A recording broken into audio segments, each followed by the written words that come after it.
Hello YouTube, this is Adventure E Square, and today I will be visiting the Ducati Museum located in Bologna, Italy.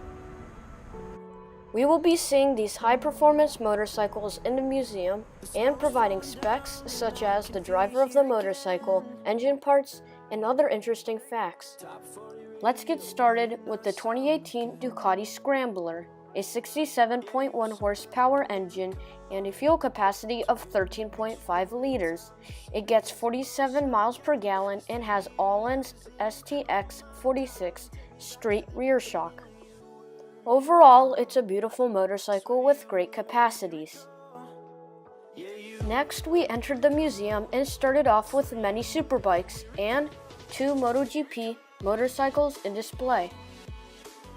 The first superbike that we came to was the new 2018 Ducati Supersport S, designed to be fast and light. Its first impressions were very elegant and sporty. The engine produces 110 horsepower with 6,000 revolutions per minute. The engine is called the Ducati Testa Stretta 11 degrees 937 cubic centimeter. Moving on, we have the 1299 Panigale R Fanal Edition that has 209 horsepower and has a Super Quattro engine with 116mm bore and comes with advanced technology, including a Bosch inertial platform to produce maximum control on the road. Next up, we have the XDiavolo S. That is my favorite motorcycle and really represents its name. This motorcycle has 93 pound-foot of torque and includes more than 147 configurations. And its safety technology includes cornering ABS DTC. Last but not least, in the entrance showroom is the Ducati Monster 821 that celebrates the homage of the Monster 900 and celebrates 25 years in the revolutionized motorcycle world. The specs of this engine contains a Testa Stretta 11 degrees engine and produces 112 horsepower at 9,250 revolutions per minute and has 65.9 pound-foot of torque. There are 2 actual MotoGP motorcycles that were used a couple of years ago, and both of these motorcycles are superbikes and used by Lorenzo and Dovizioso. Next, we move into a glass display of old radios that Ducati made himself and are over 92 years old. These show all the different types and models of radios that Ducati created. The next room is my favorite part of the museum and is marked from the first Ducati motorcycle to the latest motorcycle. This museum has it all. Now, I will go over each motorcycle and explain the specs and history so you will get to know a little bit more about Ducati. First, we have the 1949 Ducati Cucciolo Racing, which was developed by Aldo Farinelli. During World War II, he developed a prototype auxiliary motor, but mounted it on a bicycle, and that's how this motorcycle got its name, Cucciolo. The specs include a 48 cubic centimeter pull rod single and a 4-stroke clip-on engine. Performance-wise, this motorcycle hits a top speed of only 40 miles per hour, and it weighs only 98 pounds. Moving on to 1956, where Ducati really starts to get its name, here we have the Ducati Grand Sport 125 Mariana. This bike caught the imagination of enthusiasts everywhere. Even today, this bike remains part of the collective consciousness of the motorcycling world. This masterpiece was created by a young Italian engineer named Fabio Taglioni. Taglioni's main accomplishment was to create a motorbike both to win races and to be mass-produced. He chose to develop a 100 cubic centimeter single camshaft bevel geared bike. This was costly but accomplished his mission. Now, we have the 1956 Ducati 125 Bialbero that was used only for racing and was used the same year the Grand Sport Mariana came out. The engine had an outer flywheel that allowed the crankcase to be narrow. The engine itself delivers 18 horsepower at 12,000 revolutions per minute and a cylinder capacity of 123.5. The entire weight of this racing motorcycle was 90 kilograms without the streamline. This motorcycle had some parts from a bicycle, including the double cradle frame and the tube frame.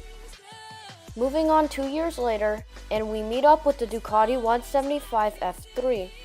The Ducati F3 was first offered as a 125 model, but then became a 175. No other production street bike was used in the F3 besides this one. The specs include a single cylinder that contains 2 valves in them. The max power of this F3 was 16 horsepower, spinning at 9,000 revolutions per minute. It has a final drive chain and the capacity is 175 cubic centimeters. In 1959, we have the Ducati 125 GP Desmo. This bike was to be characterized to become a truly recognizable Ducati. Once again, a single-cylinder engine, Ducati finally reached the peak of their development. This motorcycle has a 4-stroke single-cylinder, a displacement of 124.6 cubic centimeters, and a carburetor of 27 millimeters. The transmission was a primary transmission offered an oil bath and a secondary change transmission. Lastly, the 125 Desmo was the first Ducati motorcycle on which the prancing horse appeared. A decade later, we have the 1971 Ducati 500 GP Bicilindrica.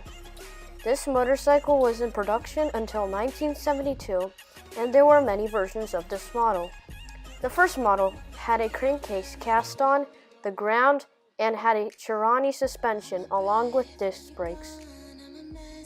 The final version of this model increased power and produced up to 72 horsepower at 11,000 to 12,000 revolutions per minute. Going into the specs, the frame of this motorcycle is a double open cradle with steel tubes. The disc brakes are 280 millimeters, and the motorcycle goes up to 250 kilometers an hour, which is 155 miles per hour. A year later, there is the 750 Imola Desmo. This motorcycle was used in racing and was only in production in 1973. Going into the design of the motorcycle, it was developed by Fabio Taglioni, who created the first sketches of this Ducati twin engine. In the end, Taglioni finished the first prototype in August 1970. The driver of the 750 Imola Desmo was a British driver named Paul Smart, who with his team were able to win the 1972 Imola 200 race. This motorcycle had a 748 cubic centimeter 2-valve per cylinder Desmodromic air-cooled 90 degrees V-twin engine. This powerful engine did 8,800 revolutions per minute and produced 84 horsepower. The top speed of this motorcycle was 155 miles per hour, and to stop all of that speed, the brakes were a dual 270mm disc on the front and on the rear a single 230mm disc.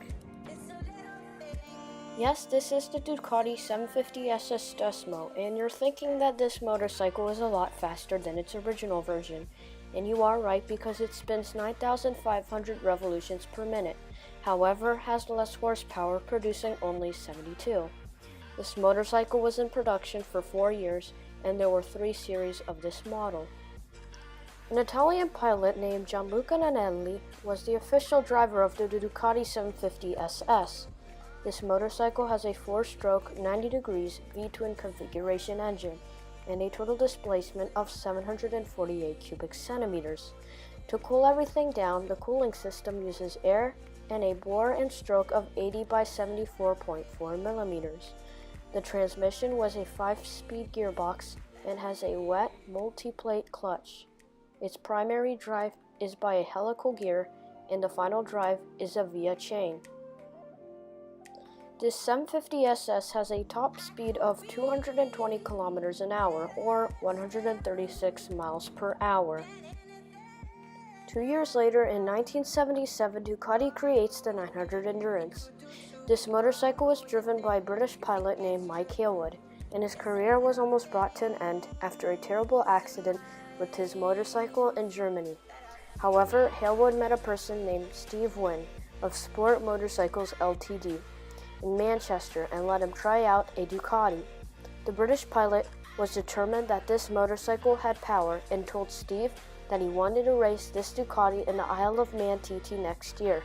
Nevertheless, the contract of Mike Halewood was quickly drawn up to €1,000 for the event and a new Ducati motorcycle in his garage.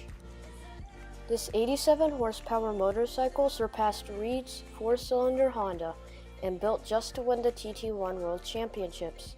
Fortunately, Halewood won the race and had a title of his own, and 1 week later he set up at Mallory Park to win the Japanese competition, and he did. Since Halewood won all of these important races with this Ducati motorcycle, then let's see the specs. This motorcycle has a 2-cylinder Desmo single overhead camshaft engine and a 5-speed gearbox transmission, and has a bore and stroke of 86mm by 74.4mm. The entire motorcycle weighed 205 kilograms. 4 years later, in 1981, we encountered the Ducati 600 TT2. Ducati specifically created this motorcycle for a 2-cylinder competition coming up, so the company decided to pop in. In order to win the contest, they needed to make the motorcycle fast and light, and that's what they accomplished. The motorcycle was only 7 kilos and had 78 horsepower, spinning at 10,500 revolutions per minute. The rear suspension of this motorcycle was a cantilever monoshock used only by a single pail unit. The wheels were light and were made of ultra-light alloy. For the brakes, the motorcycle had a Brembo braking system with a double 280mm disc on the front. There was a regulation though. The engine had to limit its size, and Ducati barely made it since the engine was 597 cubic centimeters and was permitted by regulations, so they were still in the game. The finished product of this bike was light and compact, but was not suitable for tall people and more for short people.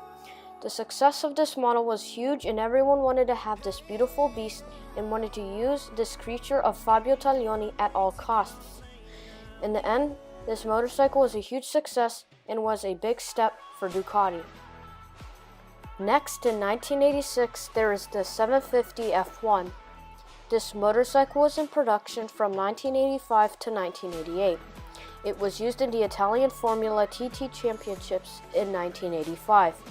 It kept climbing the podium, and other pilots like Marco Lucinelli and Virginio Ferrari, who also won the pilot's title.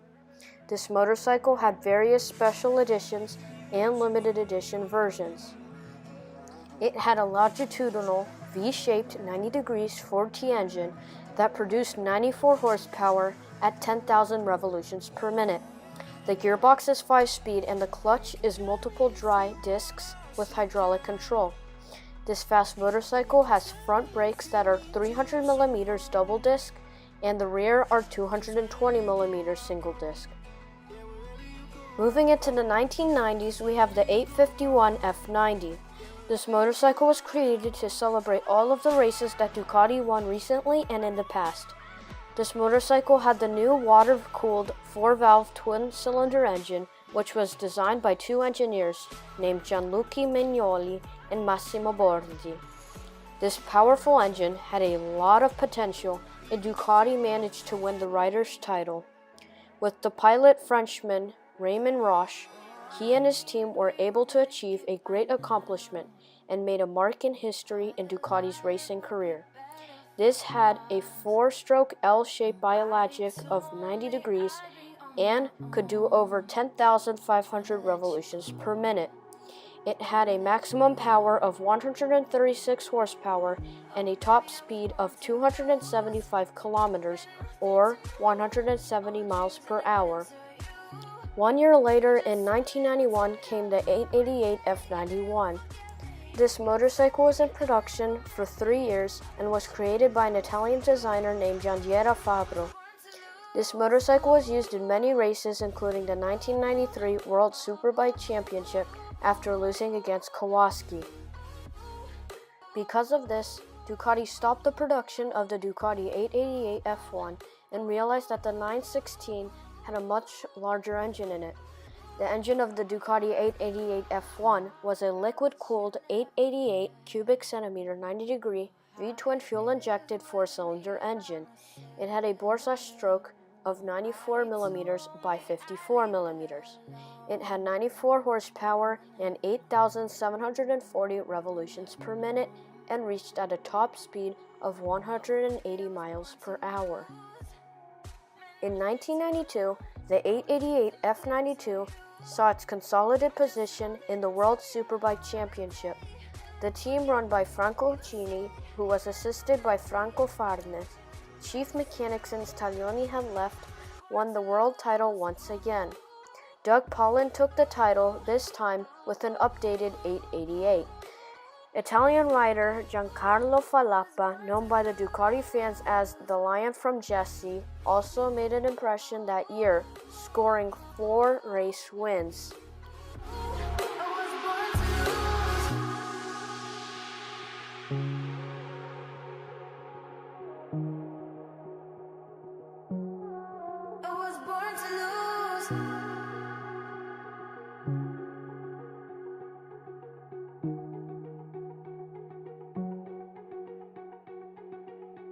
Oh, baby, I was born to lose. Meant nothing to no one. All dreams and a glimpse of you. I'm just so little to your heart. One day, in 1993, the Ducati Supermoto was born. This was in production for 4 years and had a top speed of 141 miles per hour. This motorcycle was a lightweight, single-cylinder racing motorcycle. Not only was this motorcycle special, but was arguably one of the most collectible Ducatis in any era. Why was this motorcycle so special? Well, that's because Ducati only made 65 Supermotos between 1993 and 1995. That's why it's considered to be a collector's item. Moving into the specification of this rare motorcycle, it had a 549 by 572 cubic centimeter 4-valve Desmodromic single with 6-speed transmission. Lastly, it had 61.4 horsepower, including 37 pound-foot of torque. In 1994, Ducati released the 916 F94. This motorcycle was driven by an English pilot named Carl Frugardi. This motorcycle was in production for 4 years and had a top speed of 159.7 miles per hour. How did this motorcycle produce so much speed? Well, that's because this motorcycle had an amazing 916 cubic centimeter V-twin fuel-injected 4-valve per cylinder Desmodromic liquid-cooled engine. Sounds like a lot to know, but this was a very powerful engine for its kind. In fact, Carl Frugardi won many races with this motorcycle thanks to the help of the V-twin fuel-injected engine. Though the reason why this motorcycle had a massive engine was because the motorcycle itself was very heavy and the weight was just over 429 pounds. The designer of this motorcycle was by Fabio Taglioni, and the creator of the 8-valve V-twin was Taglioni's successor Massimo Borti.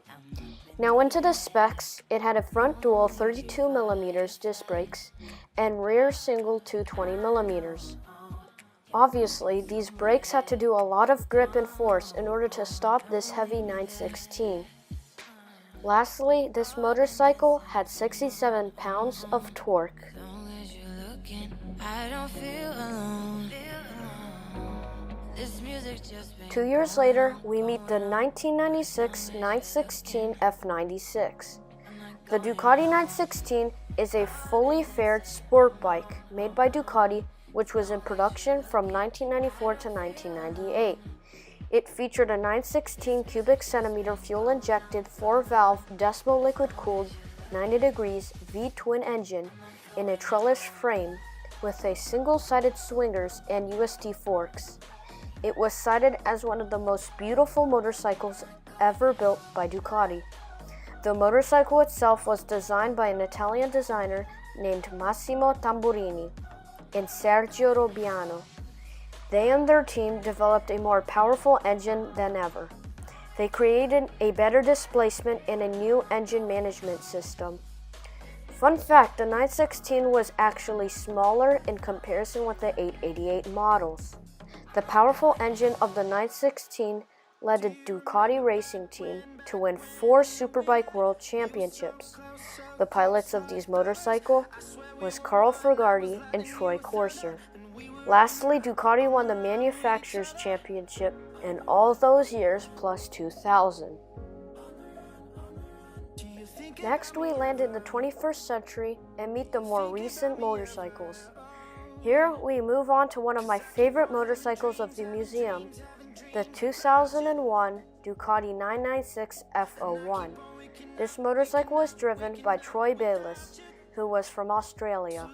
This motorcycle had a more powerful engine and less weight, thanks to some titanium and carbon fiber parts.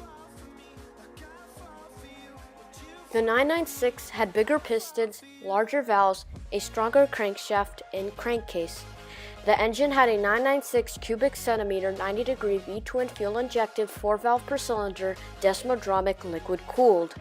It produced 112 horsepower and had a 6-speed drive-chain transmission.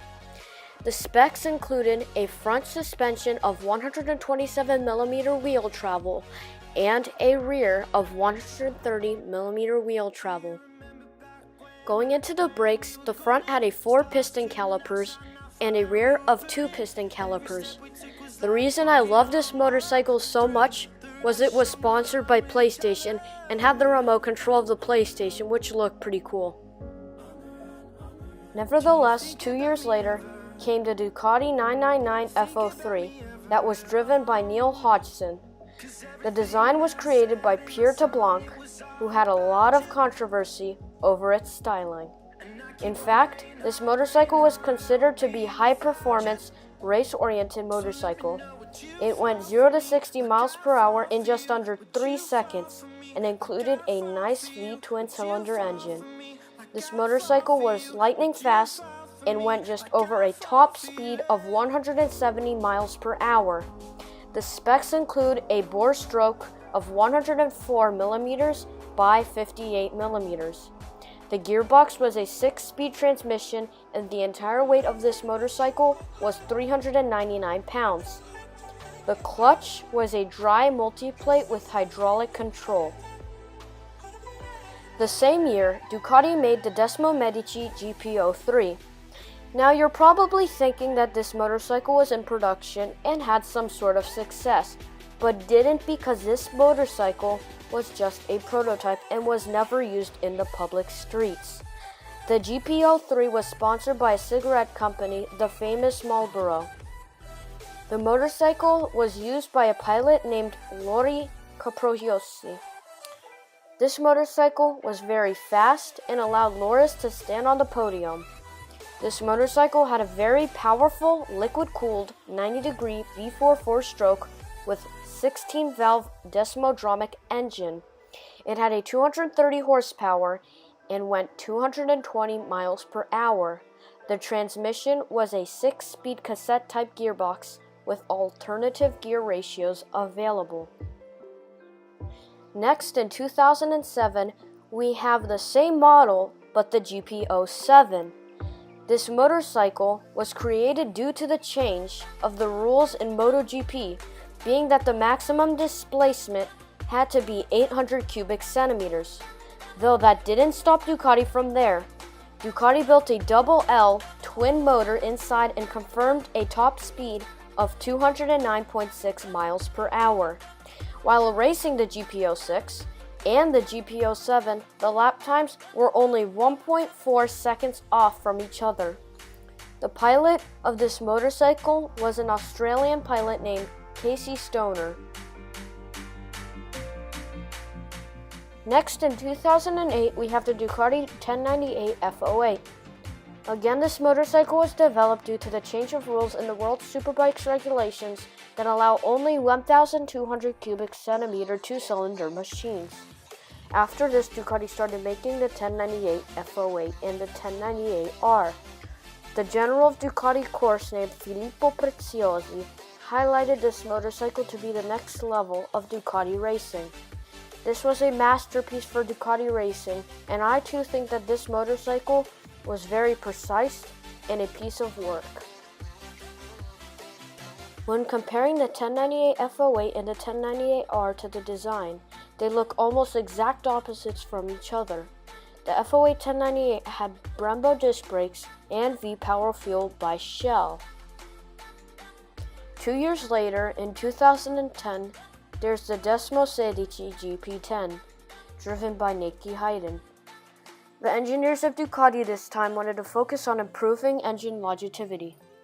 Most notably, the GP10 makes use of a Big Bang firing order for the first time since the Desmosedici changed from the 990 cubic centimeter to the 800 cubic centimeter engine capacity. The brakes are again by Brembo, and the suspension on both the rear and front are by Öhlins. The team of Ducati created a V4 engine, also including their 90-degree layout along with their Desmodromic valve control. Last but not least, the engine produced 220 horsepower at 16,000 revolutions per minute. Next, we move on to the more recent and modern motorcycles, and we start off with the 2011 Ducati 1198 F11. This motorcycle was driven by the Spain pilot named Carlos Checa. It had a 90 degrees V-twin 4-stroke engine and a bore stroke of 106 by 67.9 millimeters. This beautiful motorcycle had 9,750 revolutions per minute.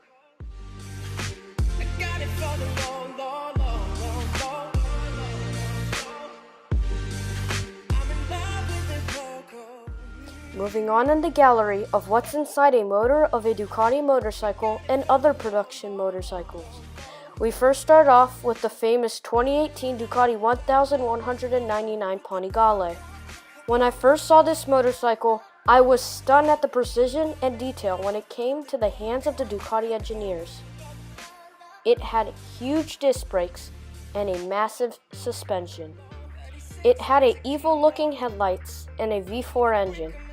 Next, there were some off-road motorcycles until we met the Ducati Scrambler again, but in a nicer showroom. We were able to see some of the trophies and cups that Ducati won in MotoGP and other championships. Moving on, we were able to see some of the actual worn motorcycle gear that they were used during racing. Overall, this place was very informative and modern. They had really cool motorcycles, and you could see a piece of amazing history of Ducati. I would definitely recommend that you pay a visit here, since you get to learn more about Ducati and get to see the true stories about each individual racing champions.